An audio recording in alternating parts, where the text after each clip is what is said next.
Hi ನಾನು from tech in Kannada. ನಿಮ್ಮೆಲ್ಲರೂ ಗೊತ್ತಿರ್ಬೋದು, ರೀಸೆಂಟಾಗಿ TVS ಅವರು TVS ರೈಡರ್ ಬೈಕನ್ನು ಲಾಂಚ್ ಮಾಡಿದ್ರು. ನಾನು ಕೂಡ ತುಂಬ ಎಕ್ಸೈಟ್ ಆಗಿದ್ದೆ, ತುಂಬ ವೆಯ್ಟ್ ಮಾಡ್ತಾಯಿದ್ದೆ ಒಂದು ಬೈಕ್ಗೋಸ್ಕರ. ಫೈನಲಿ ಈ ಒಂದು ಬೈಕ್ ನನ್ನ ಮುಂದೆ ಇರುವಂಥದ್ದು. ನಾನಿವತ್ತು ಈ ಒಂದು ಬೈಕನ್ನು ಅನ್ಬಾಕ್ಸ್ ಮಾಡ್ತಾಯಿದ್ದೀನಿ ಮತ್ತು ನನ್ನ ಫಸ್ಟ್ ಇಂಪ್ರೆಷನ್ನ ಓಡಿಸ್ಬಿಟ್ಟು ನನ್ನ ಎಕ್ಸ್ಪೀರಿಯನ್ಸ್ ಶೇರ್ ಮಾಡ್ತೀನಿ. ನಾನಂತೂ ಈ ಒಂದು ಬೈಕ್ಗಳಲ್ಲಿ ಎಕ್ಸ್ಪರ್ಟ್ ಅಂತೂ ಅಲ್ಲ, ಆಯಿತಾ. ಸೊ ರೈಡ್ ಮಾಡಿ ಒಬ್ಬ ಕಸ್ಟಮರ್ ರೀತಿ ನನ್ನ ಎಕ್ಸ್ಪೀರಿಯನ್ಸನ್ನು ಶೇರ್ ಮಾಡ್ಬೋದು. ಸೊ ಅದಕ್ಕಿಂತ ಮುಂಚೆ ನಮ್ಮ ಟೆಕ್ ಇನ್ ಕನ್ನಡ ಯೂಟ್ಯೂಬ್ನ ಸಬ್ಸ್ಕ್ರೈಬ್ ಮಾಡ್ಕೊಂಡಿಲ್ಲ ಅಂತ ಅಂದರೆ ಇಲ್ಲಿ ಸಬ್ಸ್ಕ್ರೈಬ್ ಮಾಡ್ಕೊಳ್ಳೋದು, ಬೆಲ್ ಐಕನ್ ಕೂಡ ಕ್ಲಿಕ್ ಮಾಡ್ಬೋದು.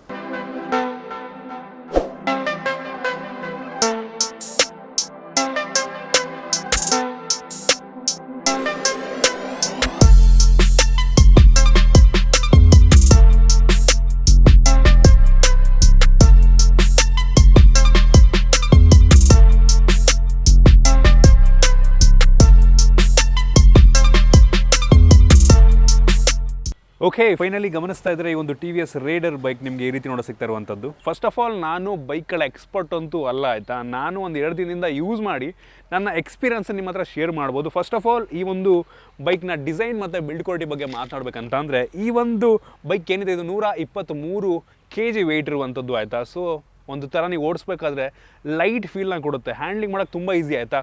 ಹೆವಿ ಇದೆ ಅಂತ ಅನ್ಸೋದಿಲ್ಲ, ತುಂಬ ಲೈಟ್ ಆಗಿರುವಂಥದ್ದು. ಮತ್ತು ನಿಮ್ಮ ಹೈಟ್ ಏನಾದರೂ ಕಡಿಮೆ ಇದೆ ಅಂತ ಅಂದರೆ ಗ್ರೌಂಡಿಗೆ ಕಾರಂತೂ ತಾಗುತ್ತೆ. ನಾನು ಸೆಂಟರ್ ಸ್ಟ್ಯಾಂಡ್ ಹಾಕ್ಬಿಟ್ಟೆ ನೋಡಿ, ಇಷ್ಟಿದೆ. ಸೊ ನನಗೆ ಅನ್ನಿಸ್ದಂಗೆ ನೀವು ಹೈಟ್ ಕಡಿಮೆ ಇದ್ದರೂ ಕೂಡ ಆರಾಮಾಗಿ ನೀವು ರೈಡ್ ಮಾಡ್ಬೋದು, ಕಂಫರ್ಟಬಲಾಗಿ ರೈಡ್ ಮಾಡ್ಬೋದು. ಮತ್ತು ಈ ಒಂದು ಬೈಕ್ನ ಫ್ರಂಟ್ ಹೆಡ್ಲೈಟ್ ಏನಿದೆ ಅಲ್ವಾ, ಸೊ ಇದೊಂಥರ ತುಂಬ ಯೂನಿಕ್ ಆಗಿದೆ, ಅಪ್ಯಾಚಿ ಸ್ಟೈಲ್ ಇರುವಂಥದ್ದು. ಡೇ ಲೈಟಲ್ಲಿ ಹೆಡ್ಲೈಟ್ ಆನ್ ಮಾಡಿದ್ರು ಕೂಡ ಸಖತ್ತಾಗಿ ಕಾಣುತ್ತೆ ನಂಗೆ ಅನ್ನಿಸ್ದಂಗೆ.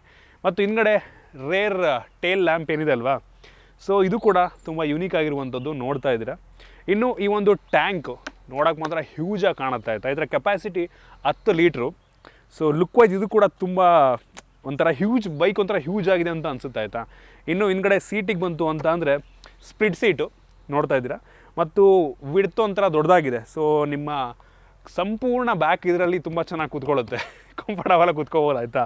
ಸೊ ಹಿಂದ್ಗಡೆದು ಅಷ್ಟೇ, ಎರಡೂ ಕೂಡ ತುಂಬ ವೈಡ್ ಆಗಿದೆ. ಎಷ್ಟೋ ಸಲ ಹೆಂಗಾಗುತ್ತೆ ಅಂದರೆ ಕೆಲವೊಂದು ಬೈಕ್ಗಳಲ್ಲಿ ಹಿಂದ್ಗಡೆ ಸಣ್ಣದು ಕೊಟ್ಬಿಡ್ತಾರೆ, ಹಿಂಸೆ ಅನ್ನಿಸ್ತಿರುತ್ತೆ. ಸೊ ಎರಡೂ ಕೂಡ ತುಂಬ ವೈಡ್ ಆಗಿರುವಂಥದ್ದು.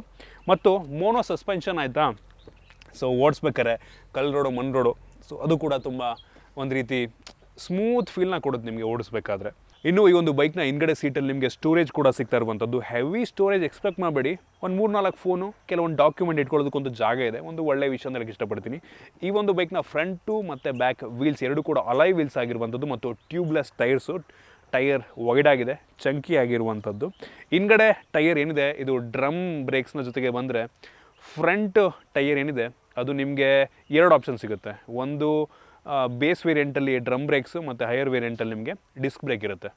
ಓವರಾಲ್ ಹೇಳ್ಬೇಕಂತ ಅಂದರೆ ಈ ಒಂದು ಬೈಕ್ ತುಂಬ ಕಂಫರ್ಟಬಲ್ ಆಗಿದೆ, ಲುಕ್ ವೈಸ್ ಕೂಡ ತುಂಬ ಸ್ಪೋರ್ಟಿಯಾಗಿರುವಂಥದ್ದು. ಸೊ ನನಗಂತೂ ಹೆವಿ ಇಂಪ್ರೆಸ್ ಮಾಡ್ತು. ಇನ್ನು ಈ ಒಂದು ಬೈಕ್ನ ಪರ್ಫಾರ್ಮೆನ್ಸ್ ಬಗ್ಗೆ ಮಾತನಾಡೋದಕ್ಕಿಂತ ಮುಂಚೆ ಈ ಒಂದು ಬೈಕಲ್ಲಿರುವಂಥ ಡಿಜಿಟಲ್ ಸ್ಪೀಡೋ ಮೀಟ್ರ್ ಬಗ್ಗೆ ಮಾತನಾಡೋಣ, ಆಯಿತಾ. ಲಿಟ್ರಲಿ ನೋಡ್ಬೋದು ಎಷ್ಟು ದೊಡ್ಡ ಡಿಸ್ಪ್ಲೇದಲ್ಲಿರುವಂಥದ್ದು. ಒಂದು ಲೆವೆಲಿಗೆ ಮೊಬೈಲ್ ಡಿಸ್ಪ್ಲೇ ಹೆಂಗಿರುತ್ತೋ ಅದಕ್ಕಿಂತ ದೊಡ್ಡ ಡಿಸ್ಪ್ಲೇ ಇದಾಗಿರುವಂಥದ್ದು. ಪ್ರೈಸನ್ಸಲ್ಲಿ ನಂಗೆ ಅನ್ನಿಸ್ದಂಗೆ ತುಂಬ ಕಡಿಮೆ ಬೈಕ್ಗಳಲ್ಲಿ ಈ ರೀತಿ ಒಂದು ದೊಡ್ಡ ಡಿಸ್ಪ್ಲೇ ಸಿಗುತ್ತೆ ನಿಮಗೆ. ಇದರಲ್ಲಿ ಹೆವಿ ಇನ್ಫಾರ್ಮೇಷನ್ ಎಲ್ಲ ತೋರಿಸ್ತಾ ಇತ್ತು ನಿಮಗೆ. ಮೊದಲನೇದಾಗಿ ಟಾಪ್ ಸ್ಪೀಡ್ ರೆಕಾರ್ಡರ್ ಆಗಿರ್ಬೋದು, ಗೇರ್ ಪೊಸಿಷನ್ನು ಯಾವ ಗೇರ್ಲಿದ್ದೀರಾ ಅಂತ, ಮತ್ತು ಗೇರ್ ಶಿಫ್ಟ್ ಇಂಡಿಕೇಟ್ರು ಅಂದರೆ ನೀವು ಯಾವಾಗ ಗೇರ್ನ ಚೇಂಜ್ ಮಾಡ್ಬೋದು ಅಂತ ಅಲ್ಲಿ ತೋರಿಸುತ್ತೆ. ಮತ್ತು ರೇಂಜು ಅಂದರೆ ನಿಮ್ಮ ಪೆಟ್ರೋಲ್ ಎಷ್ಟು ದೂರ ನೀವು ಈ ಒಂದು ಬೈಕನ್ನು ಓಡಿಸ್ಬೋದು ಅಂತ.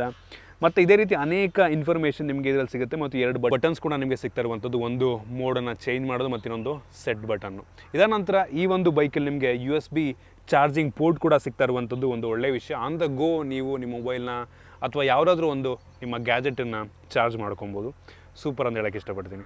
ಇನ್ನು ಈ ಒಂದು ಬೈಕ್ನ ಸೇಫ್ಟಿ ಫೀಚರ್ ಬಗ್ಗೆ ಮಾತನಾಡಬೇಕಂತ ಅಂದರೆ, ಈ ಒಂದು ಬೈಕ್ ನೀವು ಸ್ಟಾರ್ಟ್ ಮಾಡಿದ ತಕ್ಷಣ ಈ ಒಂದು ಡಿಸ್ಪ್ಲೇನಲ್ಲಿ ನಿಮಗೆ ಹೆಲ್ಮೆಟ್ ಇಂಡಿಕೇಟರ್ ತೋರಿಸುತ್ತಾ ಇತ್ತು, ಹೆಲ್ಮೆಟ್ ಹಾಕೊಳ್ಳಿ ಅಂತ. ಮತ್ತು ಇನ್ನೊಂದು ಸ್ಟ್ಯಾಂಡ್, ಇನ್ ಕೇಸ್ ಏನಾದರೂ ನೀವು ಈ ಸೈಡ್ ಸ್ಟ್ಯಾಂಡನ್ನು ನೀವೇನಾದರೂ ತೆಗ್ದಿಲ್ಲ ಅಂತ ಅಂದರೆ ಆ ಒಂದು ಇಂಡಿಕೇಟರ್ನ ಕೂಡ ಇಲ್ಲಿ ಈ ಒಂದು ಡಿಸ್ಪ್ಲೇನಲ್ಲಿ ತೋರಿಸುತ್ತೆ. ಮತ್ತು ಸ್ಟ್ಯಾಂಡ್ ಏನಾದರೂ ನೀವು ತೆಗ್ದಿಲ್ಲ ಅಂದರೆ ಬೈಕ್ ಆನು ಕೂಡ ಆಗಲ್ಲ. ಅದು ಇನ್ನೊಂದು ಸೇಫ್ಟಿ ಫೀಚರ್ ಅಂತ ಹೇಳ್ಬೋದು. ಸೊ ಒಂದು ಒಳ್ಳೆ ವಿಷಯ ಅಂತೀನಿ. ಇದನ್ನೆಲ್ಲ ಒಂದು ಸಣ್ಣ ಸಣ್ಣ ವಿಷಯಗಳನ್ನ ಕೂಡ ಇವರು ಇಂಟಿಗ್ರೇಟ್ ಮಾಡಿದ್ದಾರೆ ಈ ಒಂದು ಡಿಸ್ಪ್ಲೇನಲ್ಲಿ. ಇನ್ನು ಪರ್ಫಾರ್ಮೆನ್ಸ್ ಬಗ್ಗೆ ಮಾತನಾಡಬೇಕಂತ ಅಂದರೆ, ಒಂದು bike single cylinder 4 stroke engine, ಆಯಿತಾ, ಆಯಿಲ್ ಮತ್ತು ಏರ್ ಕೂಲಿಂಗು. ಸೊ ಈ ಒಂದು ಬೈಕ್ 3V 125 cc ಬೈಕು. ಇದು ಪಿಕಪ್ ಒಂದು ಲೆವೆಲಿಗೆ ಚೆನ್ನಾಗಿದೆ. 0 ಇಂದ 60 km/h 5.9 ಸೆಕೆಂಡಲ್ಲಿ ಕಂಪ್ಲೀಟ್ ಮಾಡುತ್ತೆ ಅಂತ TVS ಅವರು ಅಂತಾರೆ. ನಾರ್ಮಲ್ ರೋಡ್ಗಳಲ್ಲಿ ಸ್ವಲ್ಪ ಕಷ್ಟ ಅದು, ಬಟ್ ಸ್ಟಿಲ್ ಪಿಕಪ್ ಒಂದು ಲೆವೆಲಿಗೆ ಚೆನ್ನಾಗಿದೆ ಅಂತ ಅನ್ನಿಸ್ತು. ಇದರಲ್ಲಿ 2 ಮೋಡ್ಗಳಿದೆ, ಒಂದು ಎಕೋ ಮೋಡು ಮತ್ತು ಇನ್ನೊಂದು ಪವರ್ ಮೋಡ್. ಅದನ್ನು ಈ ಸ್ವಿಚ್ನ ಮುಖಾಂತರ ನಾವು ಚೇಂಜ್ ಮಾಡ್ಕೊಬೋದು, ಅದು ಡಿಸ್ಪ್ಲೇಲಿ ಕೂಡ ತೋರಿಸುತ್ತೆ. ಸೊ ಎಕೋ ಮೋಡಲ್ಲಿ ಸ್ವಲ್ಪ ಒಂಥರ ಫ್ಯೂಯಲ್ ಸೇವಿಂಗ್ ಆಗುತ್ತೆ, ಪವರ್ ಮೋಡಲ್ಲಿ ಹೆವಿ ಕಿತ್ಕೊಂಡು ಹೋಗ್ಬೋದು. ಸೊ ಆ ರೀತಿ. ಸೊ ಓವರಾಲ್ ಪರ್ಫಾರ್ಮೆನ್ಸ್ ನನಗಂತೂ ಒಂದು ಲೆವೆಲಿಗೆ ಇಂಪ್ರೆಸ್ ಮಾಡ್ತೀನಿ.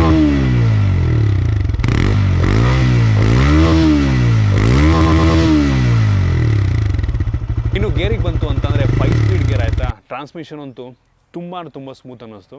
ಸೊ ಓವರಾಲ್ ಹೇಳ್ಬೇಕಂತಂದರೆ ಈ ಒಂದು ಬೈಕ್ ಹೆವಿ ಕಂಫರ್ಟಬಲ್ ಆಗಿದೆ. ಮತ್ತು ನಿಮ್ಗೆ ಏನಾದರೂ ಇಂಟ್ರೆಸ್ಟೆಡ್ ಇದೆ ಅಂತ ಅಂದರೆ ಬೇಕಾದ್ರೆ ಇದರ ಇನ್ಫಾರ್ಮೇಷನ್, ಇನ್ನೂ ಅಡಿಷ್ನಲ್ ಇನ್ಫಾರ್ಮೇಷನ್ ಬೇಕು ಅಂದರೆ ಡಿಸ್ಕ್ರಿಪ್ಷನ್ ಲಿಂಕ್ ಕೊಡ್ತೀನಿ. ಸೊ ನನಗಂತೂ ಈ 2-3 ದಿನದಲ್ಲಿ ಅದೇ ಓಡಿಸ್ದಂಗೆ ಒಂದು ಲೆವೆಲಿಗೆ ಇಷ್ಟ ಆಯಿತು. ನೋಡಿ, ನಿಮಗೆ ಬಡ್ಜೆಟ್ ಓಕೆ ಆಯಿತು ಅಂದರೆ, ಸ್ಪೆಸಿಫಿಕೇಷನ್ ಎಲ್ಲ ಓಕೆ ಆಯಿತು ಅಂದರೆ ಪರ್ಚೇಸ್ ಮಾಡ್ಬೋದು. ನಿಮಗೆ ಈ ಒಂದು ವಿಡಿಯೋ ಇಷ್ಟ ಇದೆ ಅನ್ಕೋತೀನಿ, ಇನ್ಫಾರ್ಮೇಟಿವ್ ಆಗಿತ್ತು, ಕೆಲವೊಂದು ಹೊಸ ವಿಷಯ ತಿಳ್ಕೊಂಡಿದ್ದೀರ ಅಂತ ಅನ್ಕೋತೀನಿ. ನಂಗೆ ಗೊತ್ತು, ನನಗಿಂತ ಜಾಸ್ತಿ ನಿಮಗೆ ಇದ್ರ ಬಗ್ಗೆ ಜಾಸ್ತಿ ಗೊತ್ತಿರುತ್ತೆ ಅಂತ ಏನೋ ಡಿಫ್ರೆಂಟಾಗಿ ಅನ್ಬಾಕ್ಸ್ ಮಾಡೋಣ ಅಂತ ಮಾಡಿದ್ದೀನಿ ಆಯಿತಾ.